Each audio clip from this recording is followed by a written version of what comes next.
এক ভাই প্রশ্ন করেছে, কোরবানির গোশত ফ্রিজে সংরক্ষণ করে খেলে আসলে কোরবানি হবে কিনা।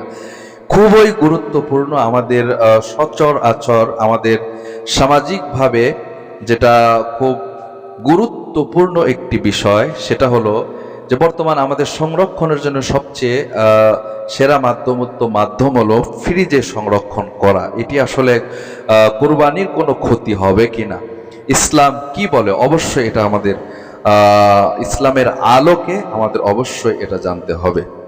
রাসূল সাল্লাল্লাহু আলাইহি ওয়াসাল্লাম মুসলিম শরীফের একটি হাদিসের মধ্যে বলেছেন যে তোমরা কোরবানির গোশত সংরক্ষণ করে খেতে পারবে গরিব দুঃখী এবং আত্মীয় স্বজনের মাঝে যদি বিতরণ করে, সঠিকভাবে বিতরণ করে তোমাদের নিয়ত খালেস থাকে, সঠিক থাকে, তাহলে তোমরা সেটি সংরক্ষণ করতে পারবে। তো সংরক্ষণের ক্ষেত্রে সময় সাপেক্ষে যখন যেটার মাধ্যম সেটা হয়, সেই সিস্টেমে আপনি সংরক্ষণ করতে পারেন। বর্তমান সিচুয়েশন অনুযায়ী যে মানে ডিজিটাল যুগ, সেই হিসাবে ফ্রিজে সংরক্ষণের সবচেয়ে উত্তম মাধ্যম, সেই হিসাবে আমাদের ফ্রিজে কোরবানির গোশত সংরক্ষণ করলে ইসলামে কোনো বাধা নেই, কোনো সমস্যা নেই, কোরবানির কোনো ক্ষতি হবে না, আশা করা যায় ইনশাআল্লাহ।